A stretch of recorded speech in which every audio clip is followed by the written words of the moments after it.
on, everybody? Welcome back to JJD TV. I'm your host, Josh, and we're back for our second episode and a start of a brand new segment. The first segment here on the channel is going to be called 5 Takeaways. And it's going to be called that because after each and every Borussia Dortmund game this year, we're going to analyze the game and we're going to come up with 5 takeaways that I took from watching the game.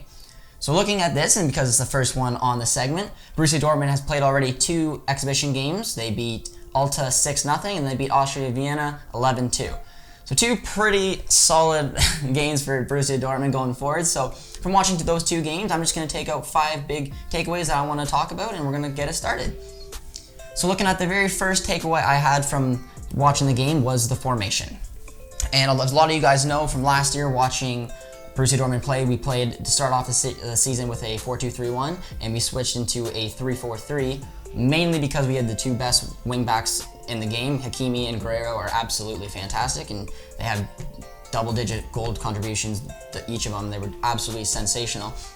But losing, obviously, Hakimi over to Inter Milan, and I mean, he'll fit in there well. Conte plays with the back 5, but we brought in Thomas Meunier, and he isn't a natural wing back. He's a natural right back, and I think it's going to be very curious to see what Favre wants to do. Lucien likes playing in the 4-2-3-1. That was the formation he came in here to adapt. It just with the personnel and some issues there, it obviously it didn't work. We found success in the 4-3-3, which is why we played it.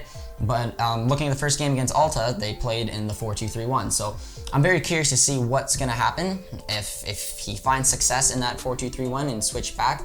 And I think he probably will. I think the Hummels and our left back there will have a bit of issue, but I can get that a little bit later. But I think the 4-2-3-1 is more than likely the formation he's going to go with. He did play with a 3-4-3 in the game against Austria Wien, and it was the team was all over the place. We had 3 right backs playing on one played as right center back, one played as right mid and right wing back, and one played as right wing. So it was kind of all over the place, but I like the 4-2-3-1 a little bit more, and I'm thinking that the big takeaway from that is that he's going to be altering back from the 3-4-3 into the 4-2-3-1 for the upcoming season. The second big takeaway I found was Lucas Piszczek's position.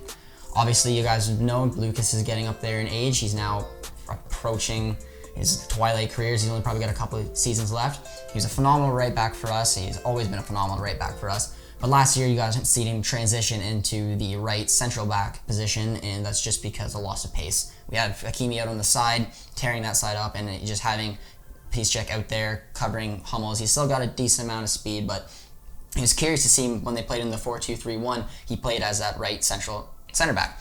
He's never really played an actual 4-back formation playing at center back, so it's going to be very curious to see how we're going to utilize him, especially with Thomas Meunier more than likely being our right back going forward. Also having Akanji and Hummels at our center back, is seeing what role Lucas is going to pick up. If we end up adapting back into that 3-4-3, he will more than likely stick on that right central back position. But I think it's going to be very curious that what he's going to bring to the table this season, and more than likely, I'm going to guess it's going to be more a center back type position rather than a right back.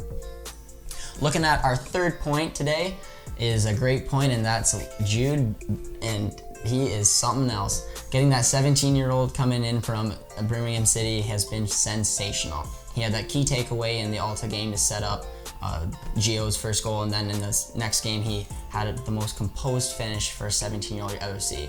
It was sensational. Walked in, literally looked like he walked the ball in the net, but it was a little dink over the keeper. It was sensational. He looks like he's going to be a key pickup for Borussia Dortmund, and I don't know what it is with this organization and finding these fantastic young English players, but Jude is going to be something else for us, and I think it's just big thumbs up for us going forward. And with this kid, he's looking fantastic.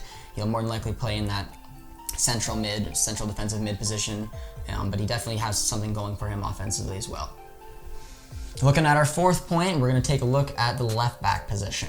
As we mentioned with the switch of formation, seeing Schultz and Guerrero, who are both natural left wing backs opposed to the traditional left back, they like going up and down with the field, and having Hummels, who plays better in my opinion, because he's lost a lot of pace now in the 3-back formation when he has got Akanji and Piszczek on the side. We've got a little bit more pace to help him out. But in a 4-back formation, having not a very defensive fullback in Guerrero or Schultz beside him could be a little bit worrisome for us moving forward. I'm not sure exactly what we're going to do. But for this to go forward, we're going to have to see a real change for Schultz or Guerrero to go back in that left back position.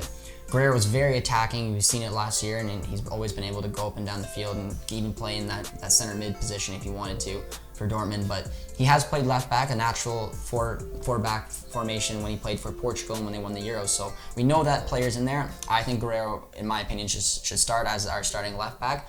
But it's gonna be tricky with just how vulnerable that side could be if Guerrero isn't fully defensive and leaving Hummels there out to dry.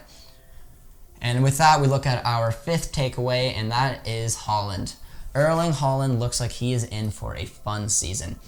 He looked, if you see it on Instagram, you follow the team around, he's just got a smile on his face, left, right, center. He wants to score. He switched and grabbed that number 9 and just is ready to score probably 20 goals for us this season. He looked very, very confident, very cool in the game against Altach. Scored 2 goals, wanted to take that penalty on, and I think we have a very successful season with him up front.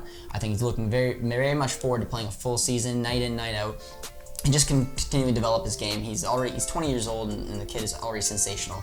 Scored 29 or something plus goals last year if you count cup competitions, but he's been sensational. I think he's going to be in for a very, very fun season, having so much attacking force with Sancho, Royce, Guerrero. Like it's going to be fun, and I see him probably putting up 20 plus goals. So the first couple of games, watching the movement on him, it's going to be sensational, and I'm very excited to see him going forward.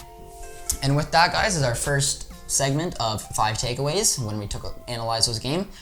Dortmund plays 2 games next weekend on the same day, so we're going to be doing another 5 takeaways video after watching both those, finding 5 other key points I decided to take a look at. And I hope you guys enjoyed the new segment on the channel. Hope you guys are enjoying the channel. Be sure to comment, like, subscribe if you're new around here, and we'll see you next time.